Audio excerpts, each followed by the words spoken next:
everyone. I'm Megan McGurman. And I'm Jason Tokarski. Welcome to another episode of For the Love of Health, brought to you by ChristianaCare. According to the Centers for Disease Control and Prevention, about 1 in 3 adults in the United States reported not getting enough rest or sleep every day. Also, an estimated 50 to 70 million Americans have chronic or ongoing sleep disorders. Sleep can impact everything from mental and physical health to our social interactions. Here to talk with us about the science of sleep is Dr. Shilpa Kauta, Medical Director of the ChristianaCare Sleep Wellness Center. Shilpa, thank you so much for being here today. Thank you for having me. Why do people sleep? Sleep is very important for multiple functions in our body. It gets underestimated as something that we just do when we are tired or just need to shut down, but it's actually a very active and restorative process, and we need to look at it as kind of a cornerstone to health in line with our diet and exercise. Certain things only happen in sleep, so certain hormones are released in higher quantity during sleep. One of those is growth hormone. So for kids, very important. Sleep is a key. And then certain processes like memory consolidation happen primarily in sleep. Sleep is a natural process, but sometimes it does take work to protect and get the best quality sleep possible. So we just always have to remember we need to sleep well to feel well. And go into a little bit more of that. We've discussed a little bit there of the benefits of sleep, but what are some of the medical issues that can come up as a result of not getting enough sleep? So not getting enough sleep can impact you in multiple ways. Immediately, you're going to feel kind of grogginess, sleepiness, irritability during the day.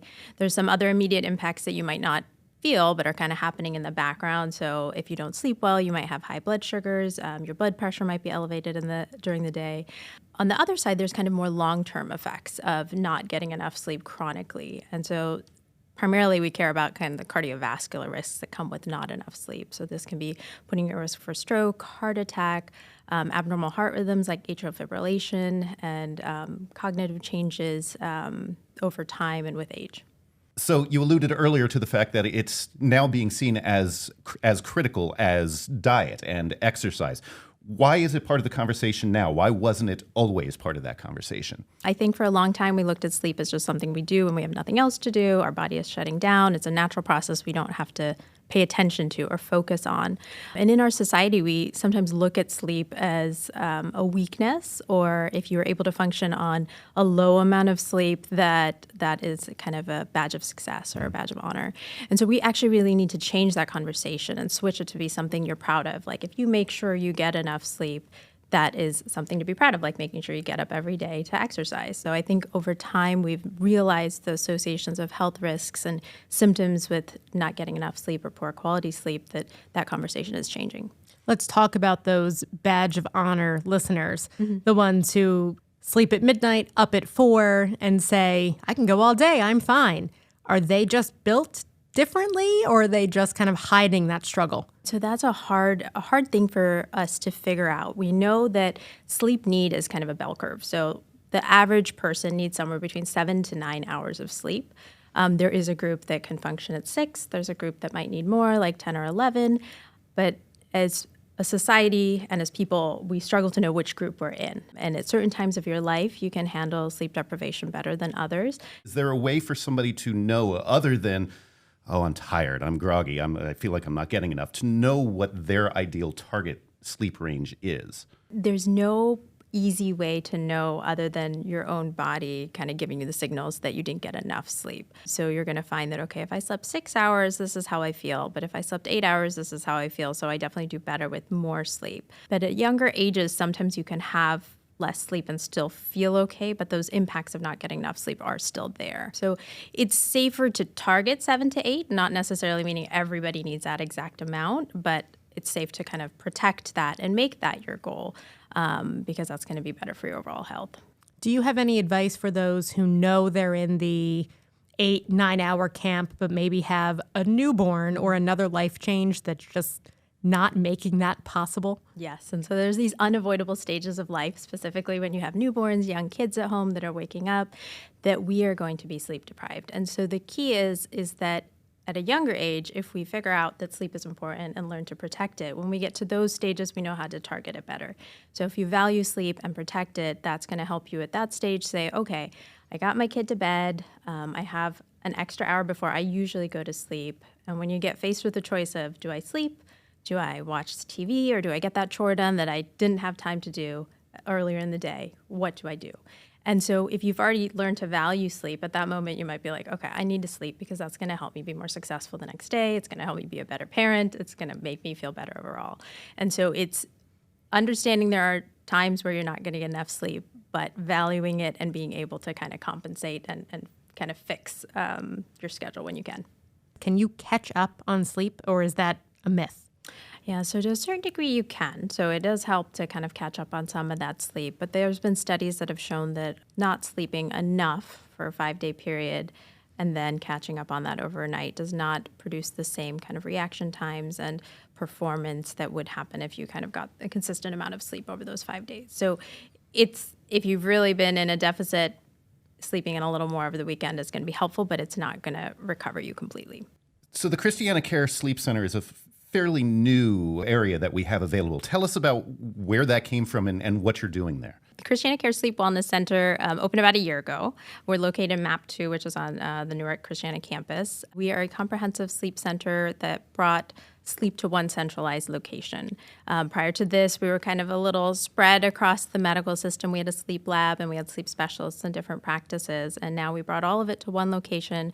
We do sleep testing at that site, provide clinical care at that site. We have a couple of us in the practice. I have a neurology background. We have a pulmonologist as part of our group and a psychologist and a PA. And so we kind of target sleep from different perspectives and try to bring the best care possible to patients. Sleep can be challenging. It's a multidisciplinary specialty, and sometimes it's challenging for the patient and provider to know where do they go to get sleep care, or do they need sleep care? And so we help with figuring that out, whether it's just answering questions, help guiding patients to the right location, or seeing them ourselves in our clinic. You've said that the sleep center is a bit of a multidisciplinary system to it. How do you work with other providers throughout the ChristianaCare health system to help someone get better sleep and better sleep habits? So first we kind of figure out what's going on, do an intake, see where we can help, and then we help navigate across the system. So whether that's you need to meet with a dentist to try an oral appliance for sleep apnea, or you need to meet with a surgeon to address some of the surgical therapies for sleep apnea. Also, if you have a mood disorder like anxiety or depression, and if that's playing a strong role in your sleep, we collaborate with other providers in the network to help get you that care. And what are some of the most frequent issues that you're facing when a new patient comes in to see you at the sleep center? We see all sleep disorders at our center. Sleep apnea is still the main group of patients that we see, but we see other conditions that are sleep-related, like restless leg syndrome, narcolepsy, parasomnia, and insomnia. Parasomnia being? Parasomnia is acting things out in your sleep. So this could be in your dreams, or sleepwalking, or sometimes sleep eating. So there's a variety of things you can do in your sleep without necessarily knowing. How does someone know if they should come to you? So I tell everyone to start with their primary care doctor to review kind of good sleep habits, things in their kind of medical situation that might be affecting their sleep, whether it's their medication, their sleep habits, and also screening for certain sleep disorders like sleep apnea with a sleep study. Anybody who has a sleep disorder or are still finding that their sleep is really impacting their day-to-day functioning would probably benefit from seeing a sleep specialist. What about someone who is just interested in better sleep? They don't think they have sleep apnea. They're not sure it's a larger issue. It's just that they generally don't sleep well. Do you have guidance for someone who's in that boat? So there's a couple of things that I like to spread as sleep pearls for anyone who's interested in kind of improving their sleep. So one is setting a regular bedtime and wake time. It really helps your body know that this is the time for sleep, this is the time for wake. It's important to try to keep that as equal as possible on your days off versus the days you're working. If you have trouble falling asleep, kind of setting a sleep routine, a bedtime routine is very helpful. Just like we do for our kids when they're young, we need that as grown-ups as well. Another key feature is avoiding naps. So if you struggle to sleep at night, really avoiding those naps are helpful. This helps you kind of build your sleep appetite as you get to the end of the day. You think of it like eating. So if you haven't eaten for a while, you're going to be hungry. If you haven't slept for a while, you're going to be sleepy. So if you take that nap, you take away some of that sleep hunger, and then it can be hard to sleep at night. You really want to set the bed to be a place that you're primarily sleeping. You want your mind to associate the bed to sleep. And so the longer you stay awake in bed, the more your mind says, oh, it's okay to be awake in bed. And so you really want to avoid staying in bed when you are awake and only going there when you're sleepy. And the last thing, which I know many people are kind of struggling with, is avoiding screens. And this is particularly interactive screens. So when we think about these are our phones and iPads.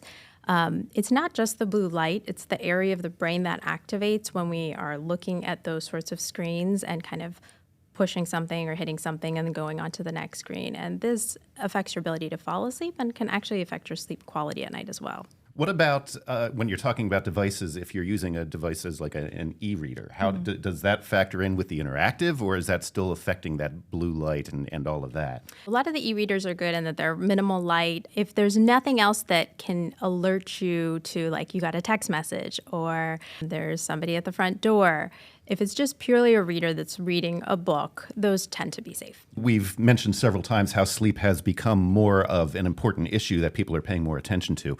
Where is the science of sleep headed in the next 5-10 years? So it's an exciting field. I think that now that we recognize sleep is more important, this field is going to dramatically change over the next few years. We are already seeing some of these changes. So one of the areas is with testing itself. So it's becoming a little more difficult to get in-lab sleep studies, both due to cost and access. And because of this increased interest and awareness of sleep, more people are getting sleep testing. So home sleep testing is a growing field. There's current home sleep studies are already out, and there's new kind of technologies that are being developed that will continue to be developed over the next 5 to 10 years. AI is going to play a big role in sleep. So we already see some centers using AI technology to score sleep studies. This is going to be further included in the sleep world to kind of help determine what treatments might work best for certain patients or predict what patients are at risk for certain sleep disorders that may not have been identified or kind of come to the forefront before. We also see developments just in treatment. So medicines are constantly being developed for all of our main sleep disorders. One that's currently in clinical trials is a oral medication to potentially treat sleep apnea, which would be a very new thing to that field. You know, the number of times I get the question from patients when I tell them that, you know, CPAP is our recommended treatment, is there a medicine to treat it? So it's probably not going to treat all degrees of sleep apnea, but mild to moderate might be able to be treated to some degree with it. And then there is the direct-to-patient technology and devices. So we see a degree of that that's already out there with the wearables as far as tracking your sleep, monitoring your sleep, certain beds that can react to your snoring, so they adjust, lift the head of the bed up.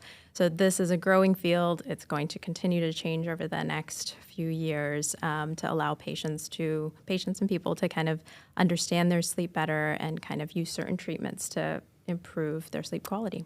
Shilpa, thank you so much for your time today. We look forward to more updates on the science of sleep. Great. Thank you.